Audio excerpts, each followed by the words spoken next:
د کیسې په شروع کې مونږ یو ګڼ ځنګل ګورو چرته چې یو جوړه ریک او هیلی په غره ختلیو.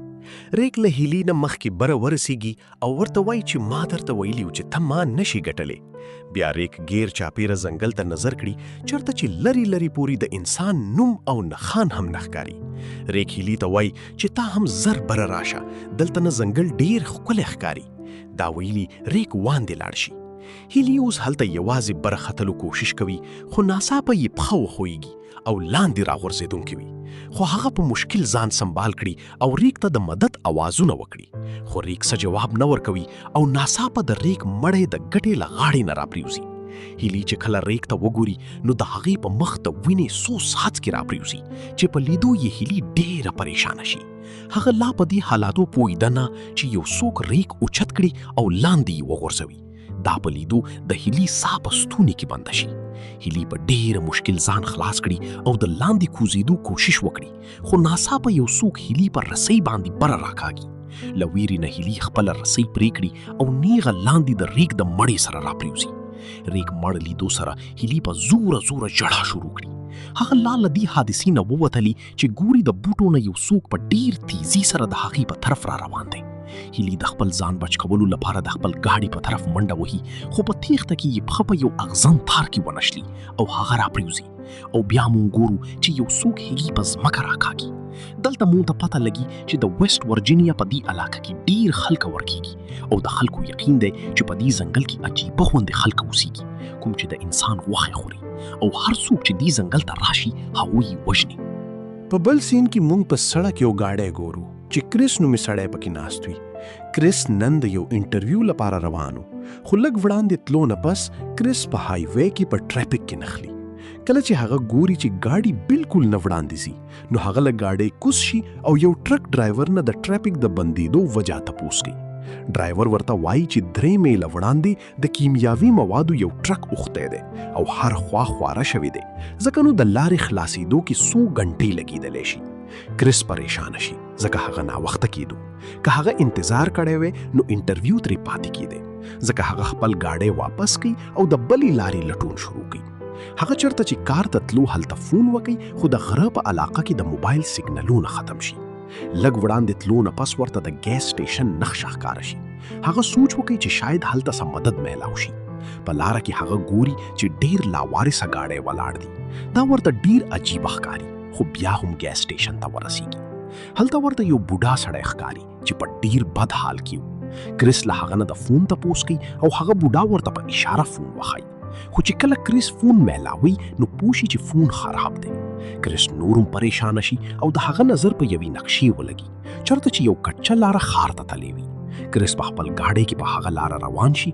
لږ وخت وروسته مخې ته یې 2 لارې راشي. هغه پوه نشي چې کومه لاره انتخاب کړي. بیا هغه د جنگل په منځ کې تللې لاره انتخاب کړي، ځکه ورته هغه لنډه لاره ښکاري. خو هغه نه خبر چې دا د هغه د ژوند تر ټولو لویه غلطي وه. وړاندې تلو سره په لاره ورته یو مړ هوسۍ ښکاره شي. د هغې په لیدو کې د لارې نه پام واوړي او مخې ته د ولاړ گاډۍ سره یې ټکر وشي. په خوشبختۍ کریس ته ډیر زخمونه نه راځي او هغه گاډۍ د ځینو شاګردانو وو چې ځنګل ته په چکر راغلي وو. کریس له هغوی نه معافي غواړي او د تاوان ورکولو وایي. بیا کریس تپوس کوي چې تاسو گاډۍ په منځ د لارې کې ولې درولې وو. جیسی نومۍ جنۍ جواب ورکوي چې په لاره کې چا اغزن تار اچولی وو چې له وجې یې زموږ د گاډي ټایر پنچر شو.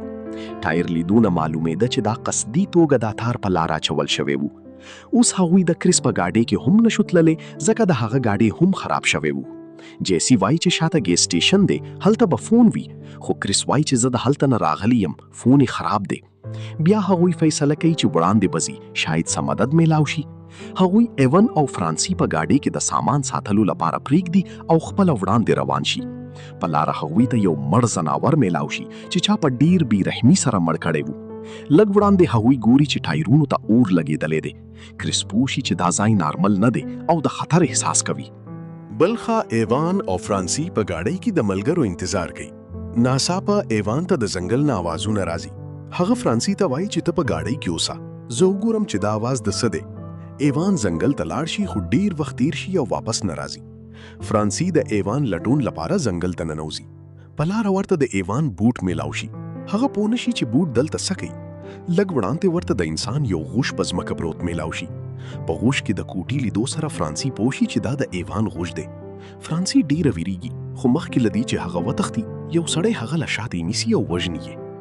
بل خوا کریس او ملګري یې د لارې آخره ته ورسیږي چېرته چې لاره ختمه وي، نو هغوی ځنګل ته ننوځي.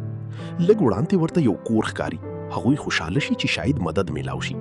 کله چې کور ته نږدې شي نو هلته ډیر گاډۍ ولاړ وي. کریس دروازه وښوي خو څوک جواب نه ورکوي، نو هغوی په خپله ننوځي. د ننه کور په ډیر بد حال کې وي. داسې ښکاري چې د میاشتو راسې صفایي نه ده شوې. د ډوډۍ میز ډیر چټلو. هغوی د فون یا ریډیو لټون شروع کړي. هلته ورته د ډیرو گاډو چابیانې میلاو شي. کریس چې کله فریج خلاص کړي نو سترګې یې رڼې پاتې شي، ځکه په بوتلو کې د انسانانو د بدن حصې ایښودل شوي وي. جیسی چې کله باتروم ته لاړ شي نو په ټب کې د انسان مړی پروت وي. د یو بالټي د ډکن لرې کولو سره هغوی ته هغه اغزن تار هم میلاو شي. هغوی پوه شي چې په دې کور کې ډیر خطرناک خلک اوسېږي. هغوی چې کله تښتېدل غواړي نو د یو ګاډۍ آواز راشي. کریس چې د کړکۍ نه وګوري نو یو ګاډۍ را روان وي. اوس هغوی په دروازه نشو وتلی نو ځکه هغوی د المارۍ او بستر لاندې پټ شي. لږ وخت وروسته هغه آدم خوران ننځي او د فرانسي مړی د هغوی مخې ته په ځمکه راوغورځوي. هغوی د آدم خورانو مخونه بیني چې ډیر ویرونکي وو. دا درې واړه آدم خورانو چې د انسان خوشي یې خوړلې. هغوی د فرانسي مړی په میز کیږدي او په ټوټه کولو یې شروع کړي. جیسی له ویرې چیغه وهله، خو کریس د هغوی په خوله لاس کیږدي. له ډوډۍ خوړلو وروسته هغوی اوده شي.